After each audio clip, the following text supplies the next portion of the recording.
ಹತ್ಯೆ ಪ್ರಕರಣಕ್ಕೆ ಸಂಬಂಧಪಟ್ಟಂತೆ ಮಧ್ಯರಾತ್ರಿ ಸುಮಾರು 2 ಗಂಟೆಗೆ ಚಿತ್ರದುರ್ಗದಲ್ಲಿ ಪೊಲೀಸರು ಸ್ಥಳ ಮಹಜರನ್ನ ನಡೆಸಿದ್ದಾರೆ. ದರ್ಶನ್ ಸಂಘದ ಅಧ್ಯಕ್ಷ ರಾಘವೇಂದ್ರನನ್ನ ಕರೆತಂದು ಮಹಜರ್ ಮಾಡಲಾಗಿದೆ. ಚಿತ್ರದುರ್ಗದಲ್ಲಿ ಮೊದಲು ರೇಣುಕಾ ಸ್ವಾಮಿ ಬೈಕ್ ನಿಲ್ಲಿಸಿ ತೆರಳಿದ್ದ ಸ್ಥಳದಲ್ಲಿ ಮಹಜರ್ ಮಾಡಿದ್ದಾರೆ. ಚಳ್ಳಕೆರೆ ಗೇಟ್ ಬಳಿಯ ಸರಸ್ವತಿಪುರಂ 2ನೇ ಮುಖ್ಯ ರಸ್ತೆಯಲ್ಲಿ ಮೊದಲು ಮಹಜರ್ ಮಾಡಿದ್ದಾರೆ. ಬಳಿಕ ಕುಂಚಿಗನಾಳ್ ಬಳಿಯ ಪೆಟ್ರೋಲ್ ಬಂಕ್ ಬಳಿ ಸ್ಥಳ ಮಹಜರಾಗಿದೆ. ನಂತರ ಆಟೋದಲ್ಲಿ ರೇಣುಕಾ ಸ್ವಾಮಿ ಕರೆತಂದು ಕಾರಿಗೆ ಹತ್ತಿಸಿಕೊಂಡಂತಹ ಸ್ಥಳ ಇತ್ತಲ್ಲ, ಆ ಸ್ಥಳದ ಮಹಜರನ್ನ ಮಾಡಲಾಗಿದೆ. ಜೂನ್ 8ರಂದು ರೇಣುಕಾ ಸ್ವಾಮಿ ಕಿಡ್ನಾಪ್ ಮಾಡಿದಂತಹ ಸ್ಥಳ, ಕಾಮಾಕ್ಷಿ ಪಾಳ್ಯ ಪೊಲೀಸರಿಂದ ಮಧ್ಯರಾತ್ರಿ ನಡೆದಂತಹ ಸ್ಥಳ ಮಹಜರು ಇದೆ. ಆರೋಪಿ ರಾಘವೇಂದ್ರನನ್ನ ಕರೆತಂದು ಸ್ಥಳ ಮಹಜರನ್ನ ಮಾಡಲಾಗಿದೆ. ಮಧ್ಯರಾತ್ರಿ 2 ಗಂಟೆಗೆ ಮೊದಲು ರೇಣುಕಾ ಸ್ವಾಮಿ ಬೈಕ್ ನಿಲ್ಲಿಸಿದ ಸ್ಥಳಕ್ಕೆ ತೆರಳಿ ಅಲ್ಲಿ ಸ್ಥಳ ಮಹಜರಾಗಿದೆ.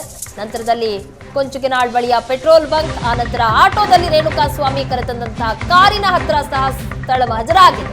ಇನ್ನು ದರ್ಶನ್ ಮತ್ತು ಗ್ಯಾಂಗ್ನಿಂದ ರೇಣುಕಾ ಸ್ವಾಮಿ ಹತ್ಯೆ ಪ್ರಕರಣಕ್ಕೆ ಸಂಬಂಧಪಟ್ಟಂತೆ 8ನೇ ಆರೋಪಿ ರವಿ ಚಿತ್ರದುರ್ಗ ಪೊಲೀಸರಿಗೆ ಸರೆಂಡರ್ ಆಗಿದ್ದಾನೆ. ಜಗ್ಗು ಎಂಬಾತನ ಬಳಿ ಕಾರ್ ಬಾಡಿಗೆಗೆ ಮಾತನಾಡಿದ್ದ ರವಿ ಬೆಂಗಳೂರಿಗೆ ಕಾರ್ ಬಾಡಿಗೆ ಮಾತನಾಡಿ ಕರೆದುಕೊಂಡು ಹೋಗಿದ್ರು. ಚಿತ್ರದುರ್ಗ ಟ್ಯಾಕ್ಸಿ ಚಾಲಕರ ಸಂಘದ ಅಧ್ಯಕ್ಷ ಮೋಹನ್ ಈ ರೀತಿ ಹೇಳಿಕೆ ಕೊಟ್ಟಿರೋದು. ರೇಣುಕಾ ಸ್ವಾಮಿ ಜೊತೆ 3 ಕಾರಲ್ಲಿ ಬೆಂಗಳೂರಿಗೆ ಹೋಗಿದ್ದಾರೆ. ಪಟ್ಟಣಗೆರೆಯಲ್ಲಿ 15ರಿಂದ 20 ಜನರು ಇದ್ರು ಅಂತ ರವಿ ಹೇಳಿದ. ರೇಣುಕಾ ಸ್ವಾಮಿಯನ್ನ ಹೊಡೆಯುತ್ತಿದ್ದನ್ನ ರವಿ ನೋಡಿದ್ದನಂತೆ ಅಂತ ಹೇಳಿಕೆ ಕೊಟ್ಟಿದ್ದಾರೆ. ನಟ ದರ್ಶನ್ ಅಂಡ್ ಗ್ಯಾಂಗ್ ರೇಣುಕಾ ಸ್ವಾಮಿಯ ಕೊಲೆ ಪ್ರಕರಣಕ್ಕೆ ಸಂಬಂಧಪಟ್ಟಂತೆ ಇಂದು A8 ಆರೋಪಿ ಆಗಿರ್ತಕ್ಕಂಥ ರವಿ ಅವರನ್ನು ಚಿತ್ರದುರ್ಗ ಕೋಟೆನಾಡು ಟ್ಯಾಕ್ಸಿ ಚಾಲಕರ ಸಂಘದ ಗೌರವಾಧ್ಯಕ್ಷರಾದ ಮೋಹನ್ ಅವರು ಕರ್ಕೊಂಡ್ಬಂದು ಪೊಲೀಸರಿಗೆ ಒಪ್ಪಿಸಿರ್ತಕ್ಕಂಥದ್ದು. ನಮ್ಮ ಜೊತೆ ಮಾತಾಡೋಕ್ಕೆ ಅವರೇ ಇದ್ದಾರೆ, ಅವ್ರನ್ನೇ ಮಾತಾಡ್ತಾ ಹೋಗ್ತೀವಿ. ಸರ್, ಈ ಒಂದು ಪ್ರಕರಣದ ಬಗ್ಗೆ ನಿಮಗೆ ಯಾವ ರೀತಿ ಮಾಹಿತಿ ಕೊಟ್ಟರು, ಏನೆಲ್ಲ ಆಯಿತು ಅಂತ? ಬಾಡಿಗೆ ಎಲ್ಲ ಮಾತಾಡಿರೋದು ಯಾರು? ರವಿನೇ. ಜಗ್ಗೋರ್ ಜೊತೆಗೆ ಮಾತಾಡ್ಕೊಳೋದು. ಜಗ್ಗೋರ್ ಜೊತೆಗೆ ಮಾತಾಡ್ಕೊಳೋದ ಸರ್.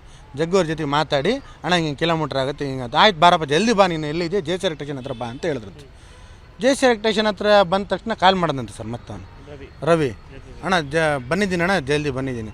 ಬಂದು ಜಗ್ಗು ಅನ್ನೋ ಹುಡುಗ ಬಂದು 2,000 ರೂಪಾಯಿ ಕೊಟ್ಟು ಡೀಸೆಲ್ ಹಾಕ್ಸಿದ್ದಾನೆ ಸರ್. ಇಲ್ಲಿ ಜಗಳೂರು ಮಲ್ಲಿಗಪ್ಪ ಬಂಕ್ನಲ್ಲಿ. ಜಗಳೂರು ಮಲ್ಲಿಗಪ್ಪ ಬಂಕ್ನಲ್ಲಿ ಹಾಕ್ಸ್ಕೊಂಡು, ಅಣ್ಣ ಎಲ್ಲಣ್ಣ ಪಾರ್ಟಿ ಅನ್ನೋದು, ಮುಂದ್ಗಡೆ ಅಲ್ಲಿ ಆಟೋ ಐತೆ ನಡಿ ಅನ್ನೋದು. ಆಟೋದಲ್ಲಿ ಕುಂಚಿನಾಳು ಮುಂದ್ಗಡೆ ಅಲ್ಲಿ ಟೀ ಅಂಗಡಿ ಬರುತ್ತಣ್ಣ, ಅದಕ್ಕಿಂತ ಮುಂದ್ಗಡೆಗೆ ನಿಲ್ಲಿಸ್ಕೊಂಡು ಆಟೋ ನಿಲ್ಲಿಸ್ಕೊಂಡಿದ್ರಂತೆ. ನಾವೇನು ರಘು ಒಬ್ಬ ಹುಡುಗನ ಮಾತ್ರ ನೋಡಿದ್ದೀವಿ, ಅವ್ನು ನಮ್ಮ ಟ್ಯಾಕ್ಸಿ ಸ್ಟ್ಯಾಂಡಲ್ಲಿ ಬರ್ತಿದ್ದ ಹುಡುಗ, ಹಂಗಾಗಿ ನೋಡಿದ್ವಿ ಅಷ್ಟೇ. ಅವ್ನು ದರ್ಶನ ಸಂಘದ ಅಧ್ಯಕ್ಷನೂ ಇದ್ದ, ಹಂಗಾಗಿ ಅವನು ಸ್ವಲ್ಪ ಫ್ಯಾಮಿಲಿಯರ್ ಪರಿಚಯ ಇದ್ದಾನೆ. ಜಗ್ಗು ಅನ್ನೋ ಹುಡುಗನೂ ನೋಡಿಲ್ಲ, ನಾವು ಅನು ಅನ್ನೋ ಹುಡುಗನೂ ನೋಡಿಲ್ಲ. ರೇಣುಕಾ ಸ್ವಾಮಿ ಜೊತೆಗಿದ್ದಂತೆ ಸರ್. ರೇಣುಕಾ ಸ್ವಾಮಿ ಆಟೋದಲ್ಲಿದ್ದಂತೆ ಸರ್. ಆಟೋದಲ್ಲಿದ್ದಂತೆ. ಆಟೋದಗಳಿಂದ ಅವ್ರನ್ನ 3 ಕುಂದಿರಿಸ್ಕೊಂಡಿದ್ದಾರೆ ಸರ್. ಆಮೇಲೆ ಅವ್ನು ಯಾವುದೇ ರೀತಿ ಆಪೋಸ್ ಮಾಡ್ತಿದ್ದಿಲ್ಲ ಅಂತ, ಸುಮ್ಮನೆ ಆರಾಮಾಗಿ ಕೂತ್ಕೊಂಡಿದ್ದಂತೆ ಸರ್.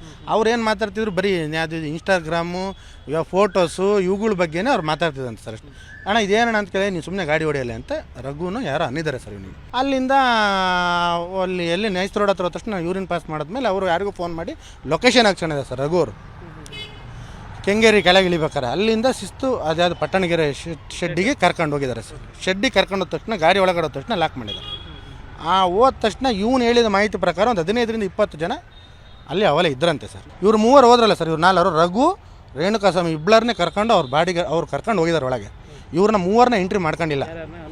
ಅನು, ಜಗ್ಗು, ಇವ್ನು ನಮ್ಮ ರವಿನ ಅವ್ರು ಎಂಟ್ರಿ ಮಾಡ್ಕೊಂಡಿಲ್ಲ ಸರ್. ಅಲ್ಲಿ ಒಳಗಡೆ ಗಲಾಟೆ ಮಾಡ್ತಿದ್ದಾನೆ, ಸೌಂಡ್ ಬಂತಂತೆ ಸರ್. 3:30ಗೆ ಊಟ ಮಾಡೋಕೆ ಹೋದಂತೆ ಸರ್. ಅವನು ಊಟ ಮಾಡೋಕೆ ಹೋಗಿದ್ದ ಟೈಮ್ನಲ್ಲಿ ಅವನಿಗೆ ಹೊಡೆದಿದ್ರಂತ. ಅವನು ಅದು ಹೊಡೆಯೋಕೆ